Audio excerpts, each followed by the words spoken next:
Hi everybody, welcome back.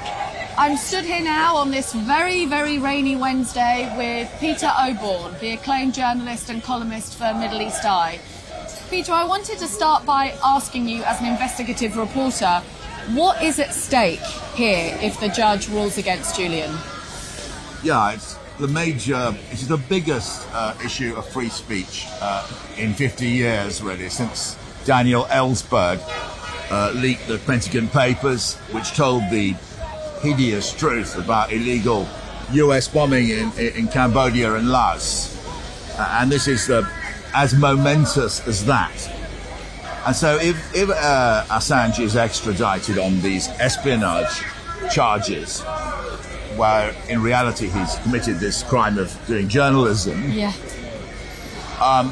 it will become impossible for British journalists and journalists around the world, by extension, even to handle classified documents from the US. And I'm sure that would be extended to other classified documents. But from the US, that will be the end of investigative journalism in America. And you won't be able to reveal the next time that America does something terribly wrong and illegal, like the Pentagon Papers or many of the acts during the war on terror, which Julian Assange exposed. Yes.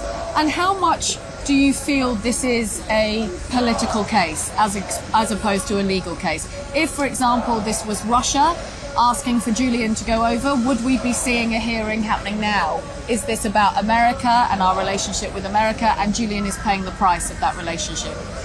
Well, there are major questions, as more legally dexterous writers than I have made the case that due process hasn't been properly observed.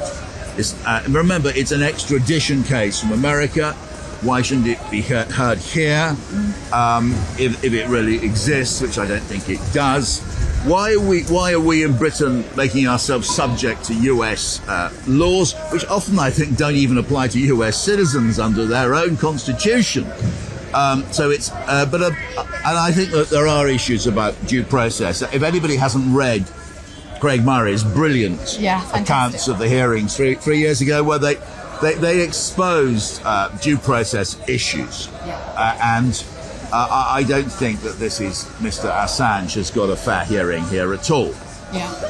And what about how much things have changed politically? As you mentioned with Daniel Ellsberg, that his case was in fact thrown out once it was discovered that Nixon had ordered the break-in of his psychoanalysis meeting notes. How come the fact that we now know the CIA was spying on Julian, we know that his legally privileged meetings were spied on, how come that is no longer enough? What has changed in our system that is suddenly seen as okay or appropriate, whereas for Daniel Ellsberg that was the thing that released him from the system? When I spoke just now, I was saying I believe in British values. I believe in Britain. And if you go back 50 years, 60 years now, it takes you back to the 60s, when Harold Wilson, a British Prime Minister, made that decision. Hello? Sorry. You go back to when Harold Wilson, as Prime Minister, did not join the United States in the Vietnam War. You see, what has changed, I think, is that today there is a dogma, you saw it with Tony Blair and Iraq, that we are so pathetic as a country, we don't stand for anything. Our only way, really, of exercising influence is to hang on the coattails of the United States. We're seeing that with David Cameron and Blinken today, with Britain's refusal to call for a ceasefire. We saw it with Blair and Bush, this cringe approach. We didn't see it, interestingly, in the 60s when Harold Wilson, much of course attacked by many people, but he didn't feel that Britain was such a negligible place. We couldn't make our own decisions about who to war against, or even Maggie Thatcher. But, when the Americans invaded Grenada, she gave Reagan a rocket. But now it's the Americans say jump and we say how high. And it's tragic, actually. It's shaming. And of course, it shows the moral nullity and lack of pride in being British. Yes. This is what gets me. I'm a conservative writer, by the way. Yes, I'm not I'm not on the left. I greatly admire the traditions of the left. Yes. But I'm not I find myself more and more in accordance with what the left is saying and doing, because I feel we stand for something as Britons. Yeah. And we do not stand for American values in every case. Some American values are splendid, but here America is barking up, is doing something terrible. Yeah. Yeah, so we're essentially, just like in America, we're waiting again for a politician of principle to come and fix some of the gaping holes in our systems, I think. Well, I think the structure of British government has collapsed. Yes.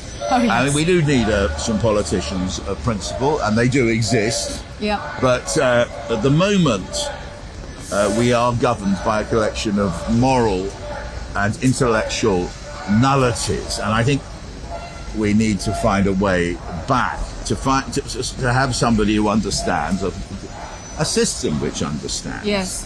Yes. There are values which are British. Yeah. Well, actually, and are worth fighting for. Yeah. Or rather, I put it in a different way, that there is something universal about British values of fairness and decency. And American exceptionalism is not the way forward. America has become, as the War on Terror showed, a rogue state. And Britain should not go down that route too and follow America as a rogue state. Fantastic. Thank you, Peter Oborne, for joining us today. Yeah. Thank you.